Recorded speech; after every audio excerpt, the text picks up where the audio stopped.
مسجدوں کے اندر بھی اب بیانوں کے لیے، پروگراموں کے لیے جب کسی کو بلایا جاتا ہے تو پہلے کی طرح چھان بین نہیں کی جاتی.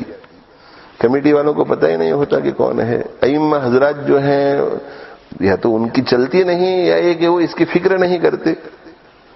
تو پہلے جیسے ہوتا تھا کہ جو صحیح العقیدہ نہیں ہوتا تھا، صحیح نظریے والا نہیں ہوتا تھا، جو اسلاف کے طریق پر نہیں ہوتا تھا، اس کو مسجد میں جگہ نہیں دی جاتی تھی. اس لیے کہ یہ مسجد کے ذمہ داروں کا اور ائمہ کا کام ہے، یہ ان کی ذمہ داری ہے. اس لیے کہ عوام الناس تو وہ جس کو لاتے ہیں، یہ ان کا لایا جانا اس بات کی دلیل ہوتی ہے کہ انہوں نے انڈوس کیا ہے، تو آنکھ بند کر کے سن لیں گے. لیکن غلط نظریے والوں کو لایا جاتا ہے، جن کے عقائد پر بھی شبہ ہوتا ہے، جو قرآن مجید کی تفسیر تو کیا، قرآن مجید کا ترجمہ نہیں جانتا، جو عربی نہیں جانتا، ایسے لوگوں کو قرآن مجید کے درس کے لیے لایا جاتا ہے، اور ایسے لوگوں کو قرآن مجید کس طرح سمجھا جائے یہ سکھانے کے لیے لایا جاتا ہے. جبکہ الحمدللہ اب تو ہر بستی میں 200 300 400 علماء ہیں، اور وہ علماء اپنی اپنی جگہ پہ ماشاءاللہ کام کر رہے ہیں. اردو میں بیانات ہیں، انگلش میں بیانات ہیں، اردو میں درس قرآن ہے، انگلش میں درس قرآن ہے، اردو میں درس حدیث ہے، انگلش میں درس حدیث ہے، جمعہ کے بیان اردو میں ہے، انگلش میں، بلکہ اکثر مسجدوں میں اب انگلش میں شروع ہو گئے ہیں. اور یہ وہ لوگ ہیں جن کے پاس سند ہیں، یہ دارالعلوم کے فضلاء ہوتے ہیں جنہوں نے 6 8 سال سرو کیے ہوئے ہوتے ہیں.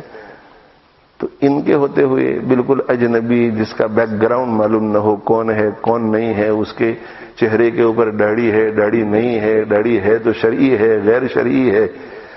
تو اگر یہ تساہل ہمارے اندر ہے تو ہمارے بزرگوں میں یہ تساہل نہیں تھا، ہمارے اسلاف میں یہ تساہل نہیں تھا. ہمارے بزرگان دین، ہمارے اسلاف ٹھوک بجا کر کے مصلی اور منبر پر لوگوں کو بٹھاتے تھے. ان حالات میں دین کی حفاظت بہت مشکل ہو جائے گی. اسی کا پتہ ہی نہ چلے مسجد ہماری ہے اور اس میں ہر شخص آ رہا ہے اور جا رہا ہے. ابھی تو ابتدا ہوئی ہے تو ابھی تھوڑا احتیاط ہے، باقی آگے جا کر کے ہر کسی کو لائیں گے. بازاری زبان بولنے والوں کو لایا جاتا ہے. ہم اپنے بچوں کو کیا سکھائیں گے؟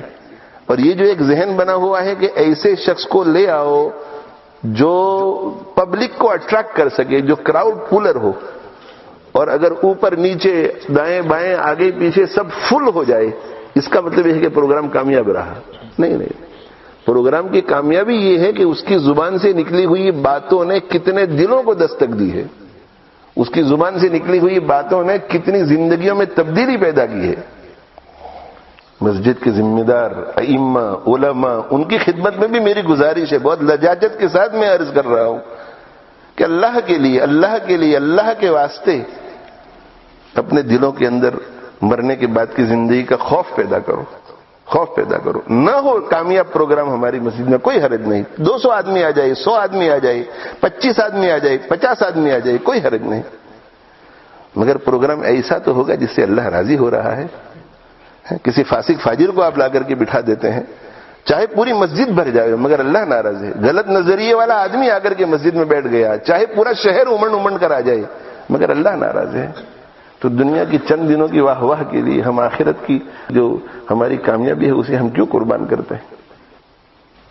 اور پھر یہ کہ اگر غلط نظریے والا آدمی کسی کی زندگی میں 2-4 تبدیلیاں لائے بھی، مگر آج کل تو جو بھی آئے گا وہ ہماری مسجد میں بیٹھ کر کے ایسی بات کرے گا جو ہمارے خلاف نہیں ہوگی، پھر وہ بیان کر کے چلا چھوڑا جائے گا. نہیں، وہ جو بچے، جن بچوں کو آپ نے اکٹھا کیا ہے، یہ نوجوان بچے، چونکہ آپ نے بٹھایا ہے تو آپ نے انڈوس کر دیا. اب یہ یوٹیوب پر اس کے وہ بیانات سنے گا جو ہمارے نظریے کے خلاف ہے، جو ہمارے عقائد کے خلاف ہے. دل اندر سے جلتا ہے کہ اتنی محنت کر کے لوگ اپنے خون پسینے کو ایک کر کے 100 پاؤنڈ 1000 پاؤنڈ چندہ دیتے ہیں، مسجد بنتی ہیں، اور وہ یہ سمجھ رہے ہوتے ہیں کہ ہمارے عقائد کی اس مسجد میں حفاظت ہوگی، ہمارے نظریات کی اس مسجد میں حفاظت ہوگی.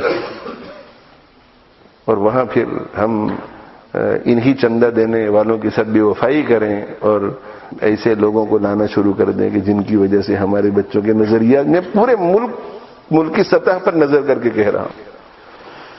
ایسے لوگوں کو لایا جائے کہ جن کی وجہ سے عقائد بھی بگڑ سکتے ہیں, نظریات بھی بگڑ سکتے ہیں, خراب ہو سکتے ہیں.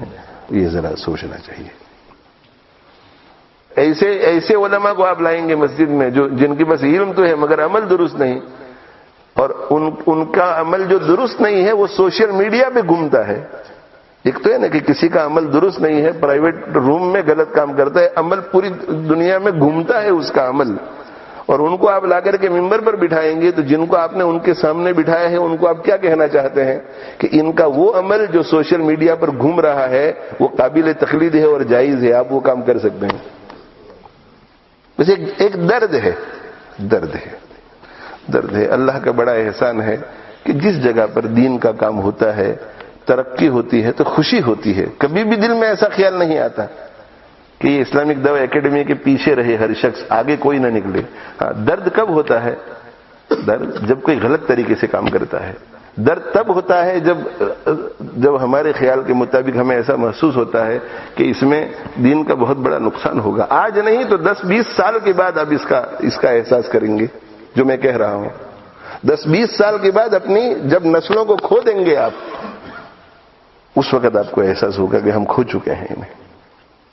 اس لیے میری تمام علماء سے, تمام مسجدوں کے ذمہ داروں سے, جہاں جہاں میری اس وقت آواز جا رہی ہے, اپیل ہے, ہاتھ جوڑ کے عرض کر رہا ہوں کہ دین کی حفاظت کر لو, عقائد کی حفاظت کر لو, صحیح نظریات کی حفاظت کر لو, دین کو برباد ہونے سے بچا لو, دین کو برباد ہونے سے بچا لو, دین کو برباد ہونے سے بچا لو. مسجد کی 4 دیواری میں اللہ کی نافرمانی, مسجد کی 4 دیواری میں بے پردگی, توبہ توبہ, استغفر اللہ استغفر اللہ. مسجد کی 4 دیواری میں بے پردگی. اللہ کو کیا منہ دکھائیں گے ہم, کیا منہ دکھائیں گے ہم. اللہ مجھے بھی توفیق دے, آپ سب دوستوں کو بھی توفیق دے. اور میری یہ درد بھری جو گزارش ہے, امید ہے کہ انشاءاللہ جس جذبہ محبت سے میں نے آپ کے سامنے یہ باتیں رکھی ہیں, اسی جذبہ محبت سے آپ ان باتوں کو اپنے دلوں میں اتار کے انشاءاللہ. اللہ تعالی ہم سب کے حال پہ رحم فرمائے.